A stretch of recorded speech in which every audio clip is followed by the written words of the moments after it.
Hello, I'm Persolaise, an award-winning perfume critic and author of the Snob Perfume Guide book. I'm really happy to be here with Feelunique today.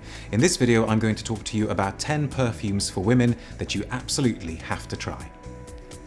Easily one of the finest ever perfume creations for women is Shalimar from Guerlain. First emerged in 1925 and is still going strong.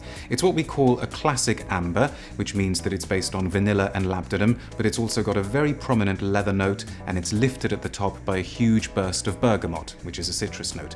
This is pure white linen from Estee Lauder, first released in 2006, one of the finest evocations ever of freshly laundered fabric. It is the optimism of a perfect dawn, birdsong in the distance, blue skies. The only thing that's missing is freshly brewed coffee. This is Acqua di Parma's Rosa Nobile, a beautiful, sheer, very youthful evocation of rose with touches of lily of the valley and also an injection of pepper to make it smell a little bit more modern. Now, make way in the landing bay for Alien from Thierry Mugler, a huge, oversized jasmine supported by cashmere woods and massive doses of musks. It is an extremely divisive piece of work, so you ought to try it to see what you think of it. It really does feel like a bizarre flower being grown in some strange, distant corner of the galaxy, as distinctive as it is perplexing. This is Calandra from Paco Rabanne, first released in 1969. Now, bizarrely enough, its name translates as a radiator grill, but don't worry, it's not going to make you smell like a car. In fact, what it's going to make you smell of is a rose, but an intriguing rose that feels as though it's surrounded by champagne bubbles bursting all over the place, giving it a sparkling quality. And in the base, we've got really sharp woods, making the whole feel very edgy. Now, you might need to duck for cover because here comes Poison from Christian Dior.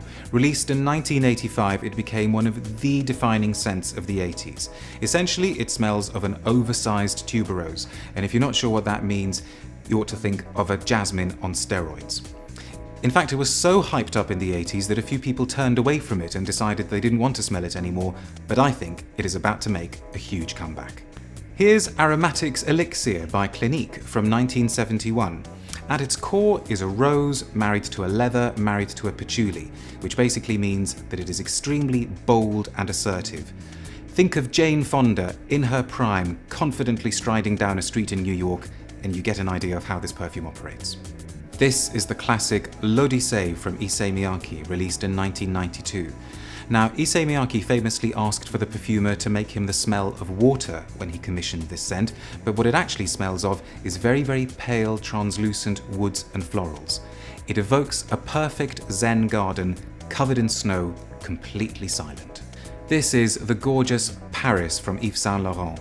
In many ways, it is the perfect rose. Honeyed, buttery, creamy, milky, slight touch of pepper, gentle sprinkling of other spices.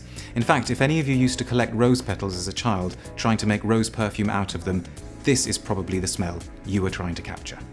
This is Après l'ondée from Guerlain. Its name roughly translates as After the Rain Shower, which is perfect because it is one of the most romantic compositions ever put together. With its iris, violets, gentle touch of almond, and bitter herbs, it is utterly heartbreaking. Even more remarkably, it is 111 years old, and yet it feels as though it was made yesterday. Thank you so much for watching. I'd really love to find out what some of your favourite perfumes for women are, so please leave a comment below. And look out for more of my videos on Feelunique.